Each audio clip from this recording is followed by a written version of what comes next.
Imagine it's 1988. You're in the most expensive recording studio in Los Angeles. You're surrounded by millions of dollars of cutting-edge technology. Every sound you make is being scrubbed, polished, and quantized until it's mathematically perfect. There is no hiss, there is no feedback, there is no mistake. For an entire decade, the music industry was obsessed with a single goal: the elimination of the human element. We wanted the future, and the future was a sterile, digital paradise. But then something strange happened. People started getting sick. Not the physical illness, but a psychological one. A digital fatigue that left listeners feeling empty. By 1991, the world didn't just want a new sound, they wanted a revenge. They wanted the dirt back. But the secret reason the 90s sounded so angry wasn't just about the lyrics or the fashion. It was a violent technical revolution against the glass of the 80s. This is the mystery of how the broken sound saved rock and roll, and the hidden science of why your brain actually needs the mess. To understand why the 90s sounded like a physical assault, we first have to look at the ghost in the machine. By the late 80s, engineers had achieved what they thought was perfect record. Using early digital samplers and the MIDI protocol, they could align every drum hit to a grid that was accurate to a millisecond. But there's the mystery. Why did those perfect records start to feel wrong? Modern psychoacoustics gives us a clue. When a sound is too perfect, the human brain stops perceiving it as music and starts perceiving it as data. We lose the uncanny valley of sounds. In the 80s, we had reached the bottom of that valley. Looking back at the production of Nevermind, I'm embarrassed by it now. It's closer to a Motley Crue record than it is to a punk rock record. The music was so clean, it felt dead. And that's when the saboteurs arrived. There is a name that haunts the history of 90s audio: Steve Albini. The tape, like all this, it's all bullshit. It does, it's all just completely like fabulous stuff that people write because they want to ascribe some sort of magic to the process. There's no magic to it. While the rest of the world was chasing digital clarity, Albini was obsessed with the truth. They released a record that they were proud of, right? That's the end of the story as far as I'm concerned. I was working for them. I was an employee, right? So, like, the guy that installs the toilet in your house doesn't get to tell you how to paint it. He didn't consider himself a producer. He called himself an engineer. And he had a radical, almost dangerous philosophy. The studio shouldn't be a laboratory. It should be a crime scene.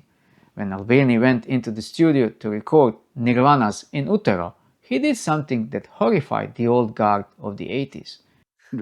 Just all the different apocryphal stories that you hear about studio stuff. Like, I think Dave can confirm that he set up a normal drum kit in a normal room, and I put normal microphones all around it, and then I didn't fuck with him. He didn't close mic the drums to get the tight, isolated pop sound. And we were working in the springtime, so the tractors were out, so that second barn room was empty all day. And in the end, we ended up recording the drums in this barn next door to the proper studio because the studio environment was too dry and too dead sounding. Instead, he placed mics 30 feet away, in the corners of the room, near the ceiling. He wanted the air. Room is really nice. It was a really nice acoustic sound, and I'm fond of using the ambient sound in a room if the room is nice. The room we're sitting in right now is a lovely sounding room, and the sound of my voice echoing off the walls is much better than my actual voice. But he uses like vintage German microphones that are sweet, and they have their own kind of sound. And he wanted you to hear the sound of the walls screaming. Professionally designed Nashville-style studios can be a real chore to make records in, because the rooms don't have any personality. In the 80s, room sound was considered noise. I had developed a number of like shorthand methods of figuring out what parts of the studio were acoustically nice for different things. Like if you just walk around the studio stomping and clapping and whistling, you can hear the sort of energy of the room everywhere you go. Like you can hear how much the room is contributing to the sound. In the 90s, Albini turned that noise into a weapon. His sound just sounds like a band. It doesn't sound like it's gone through a recording process or it's coming out of speakers. When you listen to 90s drum fill, you aren't just hearing a stick hit the skin. You're hearing the physics of a specific room in a specific moment in time. To me, it always sounds really centered, where it's like the vocal isn't jumping ahead of everything else, or things are like riding up and down. It sounds like the sound of a group in a space, and really just natural, you know. It was a capture, not a construction. Trying to make it sound like something else always sounds funny to me. I want it to sound pretty much as it does in the room. But there's a deeper, more technical mystery here, the analog sacrifice. To get that angry 90s sound, bands started returning to 2-inch magnetic tape. Now, digital recording is like a mirror. It shows you exactly what is there. But analog tape is like a filter. When you push a loud signal, like a distorted bass guitar, onto magnetic tape, the tape can't handle it. The magnetic particles saturate. They start to smear and sound together. This creates even-order harmonics. This is the secret.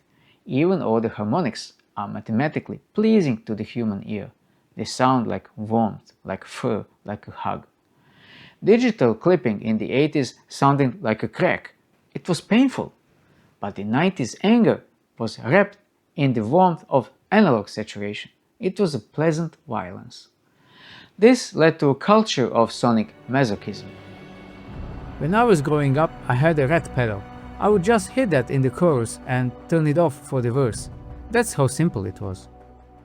Guitarists like Kurt Cobain or Graham Coxon began actively seeking out broken gear.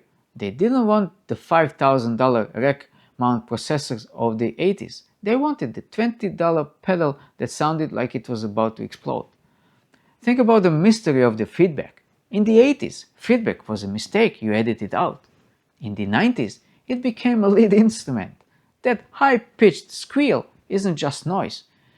It's the sound of the guitar talking back to the amp. It's a biological loop. It reminded the listener that there was a real human being standing in front of a real vibrating speaker. Then there is the human clock. No drummer ever wants to be told to play to a click track. You always want to keep that human element as the song fluctuates. In the 80s, we were locked in the click. But 90s music breathes. If you analyze a song like Jeremy by Pearl Jam, you'll notice the tempo isn't a straight line.